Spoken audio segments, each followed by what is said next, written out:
souls back to heaven to come and carry my soul away by baby angels. Aww. This is the second time I had to watch my bae die. And I think this episode, Golden Wind 37, really goes back to the statement that Araki made about him loving to draw beautiful men perishing. And apparently, Bruno is so beautiful, he had to die twice. And the first time, I cried, and it was the morning of a convention. I was dressed as him, and I watched that episode where he just gets falcon punched through the gut, through the chest by King Crimson. And I was like, dang it. I guess I'm zombie-arati now. He did. And that was a really sucky morning at the con. I got over it, though. The second death of his soul coming up and ascending into heaven, it was bittersweet to me, and I didn't cry this time. Bruno as a character has been through so much. He's been forced to grow up and mature, and he's wise beyond his years. He's only 20, if you think about it. And even when he was a little kid, he had to take care of his dad and protect him, and he murdered people to try and save his dad. And now he's 20-something years old. He's still like college age, and he's the capo of a gang, and everyone in his city looks up to him as like this protectorate or parental surrogate figure. Like he's adopted all these misfits and delinquents, and he feeds them and takes them to his olive garden, and he gives them purpose. But he himself has found out that his entire life is almost a lie. He's been working for the same organization, the same boss who led to the death of his father. And ever since he made that realization, he's been slowly dying inside.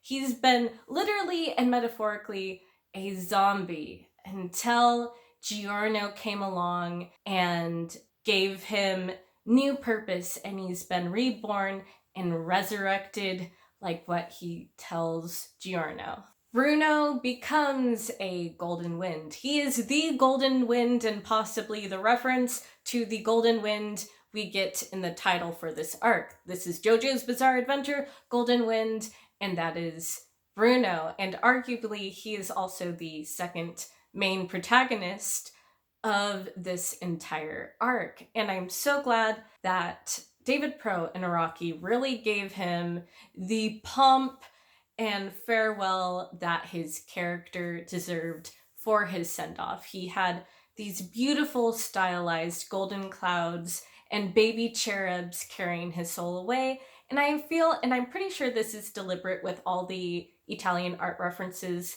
in this arc. I feel like it's a reference to a scene called The Ascension of Christ. It's in all these sculptures, all these art pieces. It's just a reoccurring motif, and it's important to note from Christian theology that the ascension of a Christ is a reference to, first there's the death, then there's the resurrection, and after Christ has been resurrected, he spends 40 days continuing to teach his disciples. And after that, he ascends back into heaven to the right hand of God.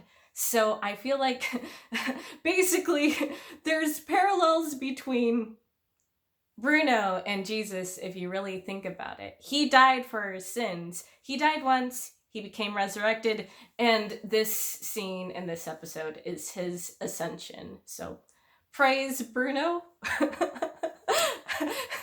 Oh, I'm trying not to be blasphemous. I come from a Catholic background, but even I make religious jokes, so I think it's funny. Sorry if I offend anyone.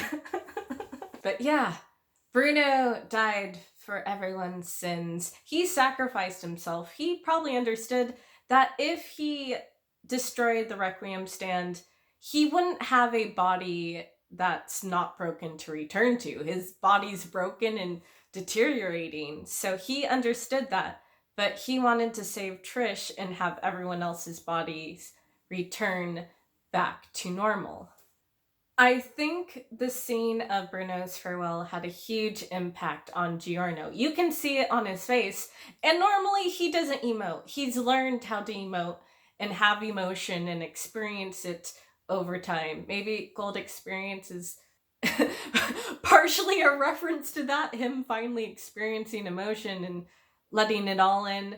But if you think about it, this kid, Giorno's only 15. I know he looks like he's a chiseled 20-something-year-old, but he's 15. He's a delinquent who's been neglected all his life, and he's been pickpocketing from people. And then finally, when he met Bruno, he met someone who finally acknowledged him as a person. He was invited into this misfit bunch of people, and I think it's only been across the span of 2 weeks.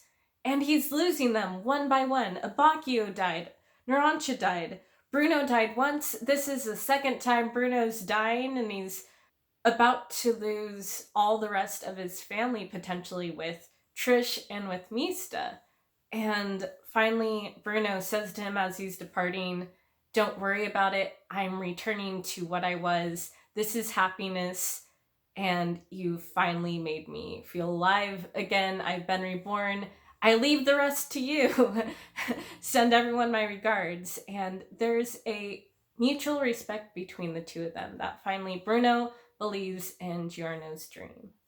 Bruno is essentially passing on the torch, or in this case, the arrow onto Giorno, because he believes that Giorno can carry out his final mission of defeating the boss. And I want to point out that when Giorno is starting to fight Diavolo again, it's not his smart monologue, Jojo, like he has a clever plan.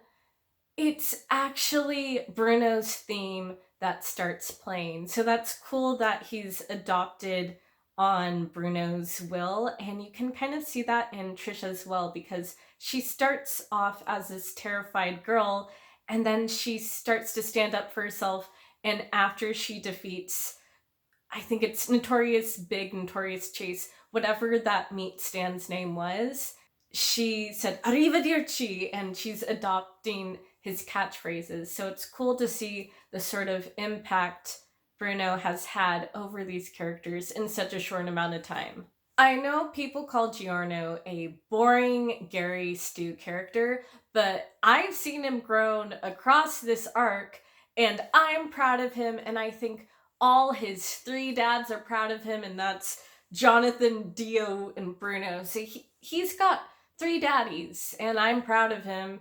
And I was hoping for a Muda beatdown of the century, and oh boy, I got that along with an eternal Like, even if the hour-long episode is just 1 hour of or Muda and Diavolo floating around in space being and Muda'd over and over again, I'd watch that. And I feel like maybe someone has already made a YouTube clip of just hour-long Muda.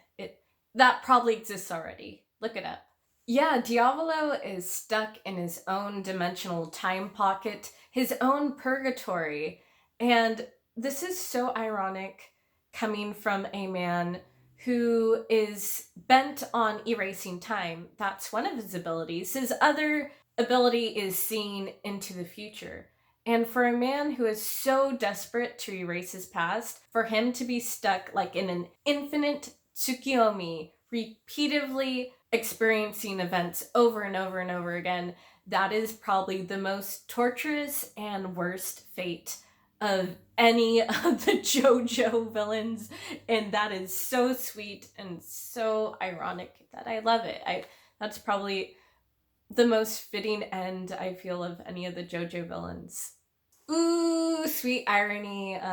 That's all I have to say about this episode. I'm excited for the big hour-long finale. I've heard discussions of Rolling Stones and something Sleeping Slaves. I'm not sure exactly what we're going to get. Maybe just Muda everywhere for an entire hour. And that'll be entertaining, but that'll get old after a while. But yeah, that's all I have to say about this episode. For now, I'm going to have a live stream discussion mostly about Jojo and this week's episode further tomorrow morning. Mark your calendars, and then hopefully leaning towards the day of the 28th, we're going to have a big live stream discussion. I'm calling it a Requiem. It'll be a big after party. Be there. I think we're full on speakers, but you're welcome to ask questions and talk in the chat, and it'll be just a big old fun time. So be there. And I guess also importantly, I want to give a life update on my housing situation. And to be honest, I haven't been happy with my housing situation since I've left Japan. In Japan, I had my own super affordable apartment. It was under $500 for like 500 square feet, and I had all the freedom to make my own videos. I've had housemates since then living in, so it could be more affordable, but just at this point, with the noise and with a lack of privacy, I've decided to get my own studio apartment. I'll be moving again for the third time, and hopefully the last time in a long time, in early August. So I'll have my own studio apartment. I'll have all the freedom, and I can be as weird and creative as I want to, because I've tried to be mindful to housemates and not be weird and running around in cosplays and yelling and singing, but I would like to be able to do that. just let all my creativity out. So I'm going to be more sporadic in the amount of videos I make, but once I have my own apartment and all the freedom, I'll be able to make as many videos as I want and be as weird as I want. So it's been a frustrating period. It's been an adjustment, to be honest, coming back to America. But things are going to work out, and I'm excited. I've already had the new place picked out, and I put in the money for it. So yay! I'm excited for positive changes ahead, because my current living situation isn't working for me. But thank you for sticking around. Thank you for bearing with me. Sorry if I'm a little bit down today. I went to a funeral yesterday. But things are gonna work out, yeah. Sorry, I don't want to be depressing. Okay, happy note. I will catch you on the flip side, and please come to the live discussion. Yeah, see you on the flip side. しかし、イオチはまだこのディアボロの方を選んでくれている。くらえ、ジョルノ・ジョバーナ！